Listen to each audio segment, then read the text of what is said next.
Bonjour tout le monde. Voici le titre de notre présentation, Nourrissons les nourrissons. Pour commencer, pour ce qui est du plan de la présentation, nous allons d'abord faire une introduction afin d'expliquer la problématique, la thématique, la clientèle et les objectifs de notre présentation. Ensuite, nous aborderons le résumé de notre article qui était attribué, le lien avec l'ergothérapie, les messages clés à retenir et pour terminer, la conclusion. Pour ce qui est de l'introduction, la thématique de notre présentation porte sur l'alimentation du nourrisson dans les 6 premiers mois de vie. Les clientèles impliquées sont les mères et les nourrissons jusqu'à leurs 6 premiers mois de vie. Pour ce qui concerne le sujet de notre présentation, il porte plus particulièrement sur l'introduction de la nourriture solide chez les nourrissons en relation avec les caractéristiques de la mère et du nourrisson. Enfin, notre problématique est reliée au fait que l'introduction de la nourriture solide chez les nourrissons au Royaume-Uni se fait plutôt que selon les lignes directrices émises par l'OMS et les départements de la santé du Royaume-Uni. Une corrélation entre une courte période d'allaitement, l'introduction hâtive des aliments solides et le gain pondéral chez les enfants a été soulevée par la littérature. Nos objectifs de la présentation sont donc de vous informer quant aux différents facteurs, soit personnels, occupationnels ou environnementaux, influençant l'âge d'introduction des aliments solides chez les nourrissons. Notre deuxième objectif est de vous présenter le rôle de l'ergothérapeute pour promouvoir les meilleures pratiques en termes d'alimentation pour les nourrissons dans les 6 premiers mois de vie. Passons maintenant au résumé de notre article attribué qui s'intitule The Infant Temperament, Maternal Feeding Behaviors and the Timing of Solid Food Introduction. Tout d'abord, nous allons aborder la clientèle et les objectifs de l'étude. Cette étude est inscrite dans une étude longitudinale de plus grande portée au sujet de l'alimentation des nourrissons en général. Elle a été réalisée au Royaume-Uni et a été publiée en 2019. La clientèle est constituée de 81 femmes ayant un âge moyen de 29,42 ans et un écart type de 5,87 ans. Ces femmes ont eu une maternité à faible risque au Birmingham Women's Hospital. Les mères retenues savaient lire et écrire en anglais. 72 nourrissons ont ensuite été retenus pour l'analyse des données, dont 45 garçons et 36 filles. 10% d'entre eux ont utilisé des aliments solides avant l'entrevue des 3 mois postnataux. Les enfants prématurés, c'est-à-dire nés avant la 36e semaine de gestation, et les nourrissons étant petits selon leur âge gestationnel, ont été exclus de cette étude. Maintenant, en ce qui concerne la méthodologie, 287 femmes ont été approchées à l'hôpital Birmingham, dans l'unité de naissance à bas risque. De ces femmes approchées, 81 ont accepté d'être visitées à la maison, donc de participer à la présente étude. Les prises de données ont été faites à 1 semaine, 3 mois et 6 mois après l'accouchement, et à chacune de ces prises de données, des informations sur l'alimentation, par exemple le temps de l'allaitement, a été recueilli, ainsi que les symptômes de dépression postnatale. À la première semaine, une prise de données démographiques des nourrissons et des mères a été faite. À 3 mois, une entrevue téléphonique a été faite avec les parents concernant les comportements décrits dans The Infant Feeding Style Questionnaire. Ce questionnaire évalue le style alimentaire adopté par les parents pour nourrir leurs nourrissons. C'est une échelle pour coter le comportement de l'alimentation. Le questionnaire a été modifié pour avoir des réponses concernant la période pour laquelle l'enfant a été nourri exclusivement au lait maternel. Pour continuer, à 6 mois, plusieurs données ont été recueillies à l'aide de différentes méthodes. Tout d'abord, par de l'observation au domicile des participants, sur la manière d'alimenter le nourrisson avec des aliments solides. La prise du repas a été filmée afin de coter le comportement maternel et l'échelle Feeding Interaction Scale a été utilisée pour les coter.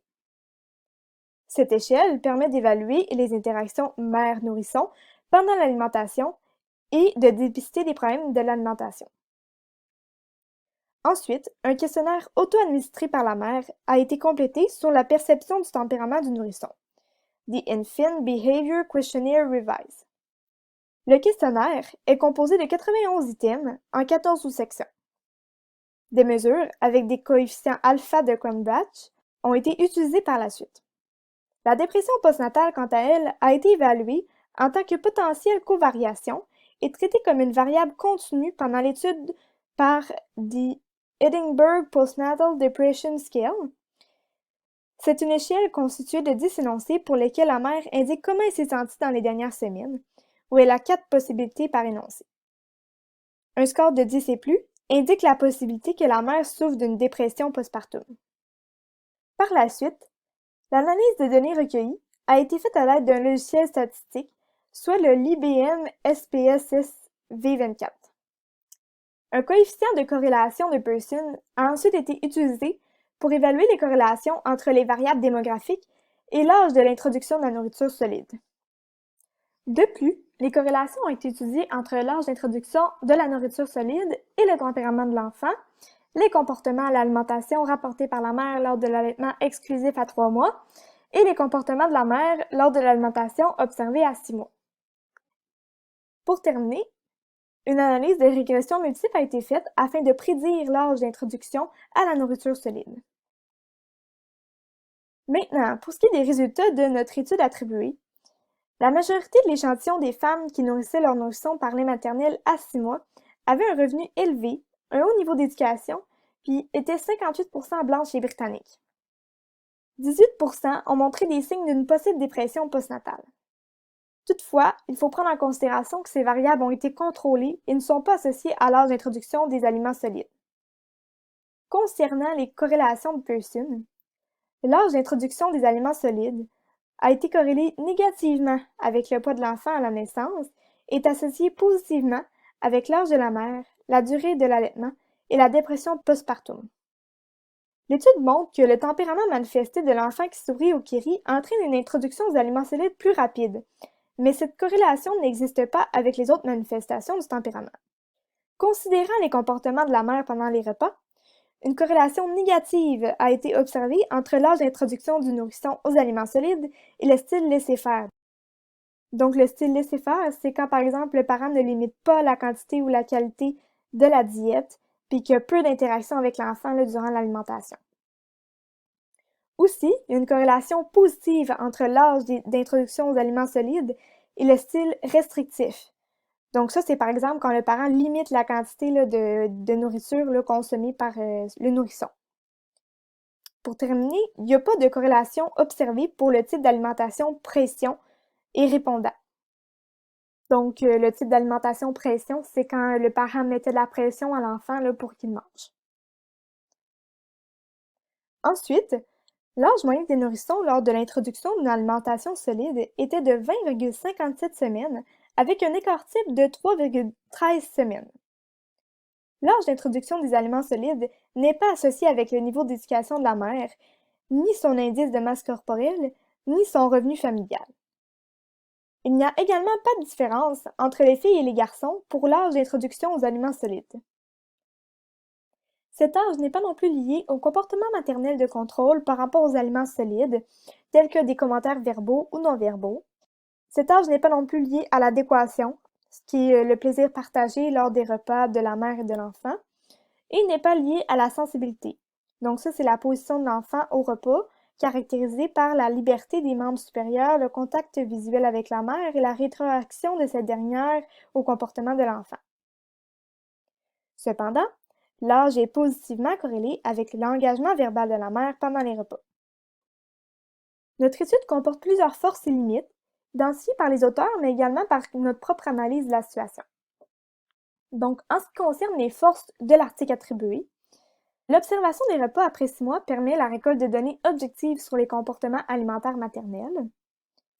L'article utilise également des outils variés, notamment The Infant Feeding Style Questionnaire, The Infant Behavior Questionnaire Revised et l'Edinburgh Postnatal Depression Scale.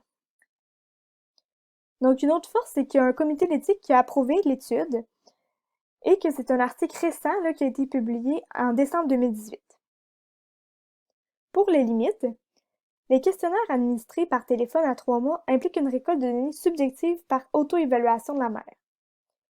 Donc, c'est moins rigoureux là, que des données objectives. Ensuite, il y a différentes méthodes d'évaluation des comportements alimentaires maternels à 3 et à 6 mois qui ont été utilisées. Donc, on a utilisé l'observation et un questionnaire, ce qui fait qu'il y a un certain manque d'homogénéité face aux données recueillies. Pour finir, une limite, c'est le style sevrage qui n'a pas été évalué dans les différents comportements. Pour finir, le style sevrage, le weaning style comme il l'appelait dans l'article, n'a pas été évalué, ce qui aurait peut-être été pertinent. Ensuite, passons maintenant sur la discussion des éléments de réflexion en lien avec l'ergothérapie. Donc, en ce qui a trait à notre mini-recension des écrits effectués, 4 éléments de réflexion sont ressortis davantage en lien avec la pratique de l'ergothérapie.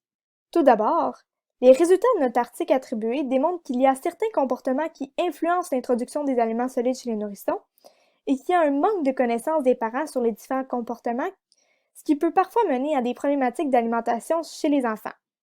Par exemple, dans notre article, il a été démontré que le sourire et le rire du nourrisson sont corrélés positivement à l'introduction hâtive de la nourriture solide et que l'introduction hâtive de la nourriture solide peut mener à des problèmes d'obésité. Ainsi, nous pensons qu'un premier rôle de l'ergothérapeute face à cette clientèle et cette problématique serait d'être capable de repérer ces différents comportements chez le nourrisson et chez le parent, pour ainsi enseigner aux parents les conséquences que ces comportements peuvent avoir sur la santé de leur nourrisson, ainsi que pour prévenir des problèmes d'alimentation tels que l'obésité chez l'enfant. Ensuite, bien que l'article ne mentionnait pas que les enfants avaient des problématiques à l'alimentation, certains styles comportementaux peuvent laisser croire que des problématiques pourraient survenir éventuellement. Par exemple, le style de comportement restrictif du parent est corrélé positivement avec l'introduction hâtive des aliments solides, ce qui peut mener à un problème d'obésité chez l'enfant. Ainsi, un second lien avec la pratique de l'ergothérapie serait donc d'intervenir sur les problèmes à l'alimentation à l'aide de différentes approches. Par exemple, selon Owe et Weng, il existe des interventions comportementales, c'est-à-dire utiliser des méthodes comme l'attention différentielle et la guidance manuelle, des interventions à visée éducative visant principalement les parents, et les interventions physiologiques visant à développer les habiletés motrices et sensorielles. Pour continuer, selon Froelich, l'allaitement serait difficilement ancré dans la routine des nouvelles mères. En effet, celles-ci auraient de la difficulté à inclure du temps d'allaitement à leur routine, ce qui réduirait ainsi la période d'allaitement du nourrisson et amènerait une introduction précoce de la nourriture solide chez ceux-ci. Un rôle que pourrait avoir l'ergothérapeute auprès de ces mères serait de les aider à planifier, à créer des habitudes et à organiser leur horaire afin d'allaiter leur nourrisson. En effet, l'allaitement fait partie des activités de la vie quotidienne d'une mère et est donc primordial de l'intégrer de manière adéquate à sa routine. Pour terminer la discussion sur les éléments de réflexion en lien avec l'ergothérapie, le rôle de l'ergothérapeute serait aussi de promouvoir un environnement adapté pour permettre aux mères de s'engager dans l'occupation d'allaiter et éviter par le fait même l'introduction hâtive des aliments solides. En effet, selon Pitoniak, il existe des barrières contextuelles telles que le regard négatif des autres pour allaiter dans un endroit public, ainsi que des barrières environnementales telles que le manque d'endroits propres pour allaiter. Ainsi, l'ergothérapeute a un rôle d'agent de changement, ou advocacy comme on dit souvent, pour promouvoir un environnement adapté aux besoins de la mère pour allaiter son nourrisson. Ce rôle est d'autant plus important puisque l'alimentation est identifiée comme une occupation primaire de la mère, importante pour la nutrition, mais aussi pour le développement biopsychosocial de l'enfant, incluant l'attachement. Suite à notre analyse, nous avons identifié 3 messages clés qui ressortent davantage pour la pratique en ergothérapie.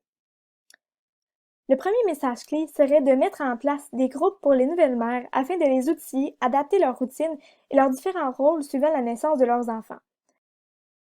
Un deuxième message clé serait d'élaborer un document d'enseignement afin de renseigner les mères sur les différents éléments et différents styles comportementaux dans le cadre de l'alimentation de leur nourrisson qui pourraient les pousser à introduire plutôt la nourriture solide.